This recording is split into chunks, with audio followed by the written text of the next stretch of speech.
두들겨 맞고 고문을 당했어도 그는 아무 말이 없었다. 도살장에 끌려가는 어린 양처럼, 털 깎이는 어미 양처럼 잠잠히 있었다. 정의가 죽고 그가 붙들려 갔건만 진상을 알았던 자 있느냐.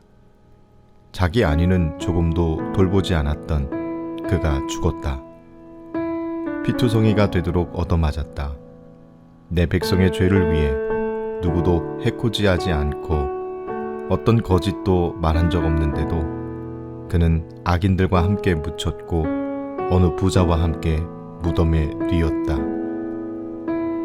그러나 그를 그렇게 고통으로 짓누른 것은 하나님께서 뜻하신 바였다.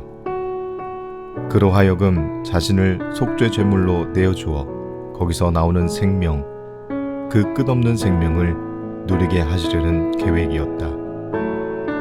하나님의 계획은 그를 통해 온전하게 이루어지리라. 그 극심한 영혼의 산고 끝에 그는 자신이 해낸 값진 일을 보며 기뻐하게 되리라. 나의 이 의로운 종이 겪은 일을 통해 의로운 이들이 많이 생겨나게 되리라. 그가 그들의 죄짐을 대신 짊어지기 때문이다. 그러므로 내가 그에게 넘치는 상을 베풀리라. 최고의 것, 최고의 영예를 주리라. 그가 죽음과 맞서 뒤로 물러나지 않았고 가장 낮은 이들과 기꺼이 친구가 되었기 때문이다. 그는 많은 사람들의 죄를 자기 어깨에 짊어졌고 모든 문제아를 위해 발벗고 나서 주었다.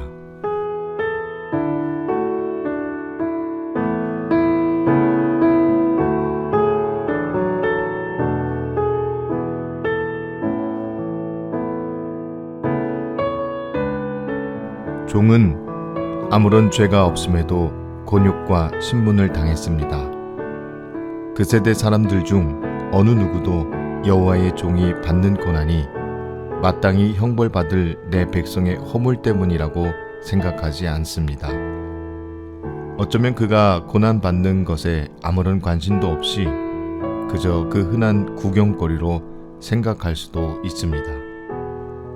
그러나 우리는 그 현장에서 절대 묵과해서는 안 되는 사실이 있습니다.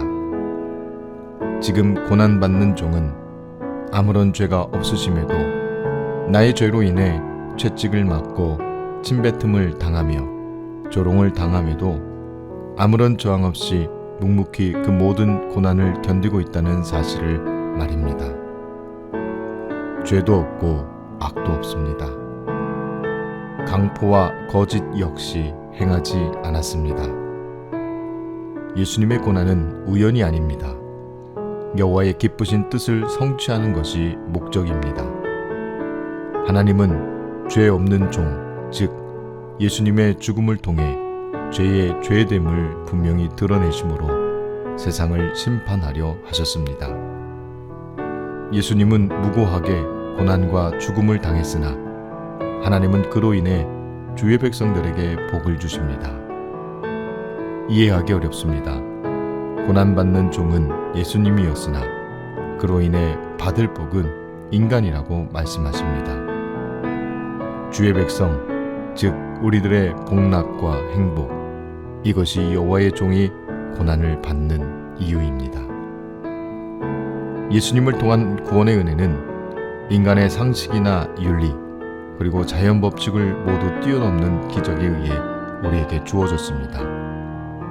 이 놀라운 구원을 받았다는 사실이 귀하며 놀라운 사건임을 기억하고 무엇보다 하나님의 사랑을 깨달아 아는 것이 필요합니다.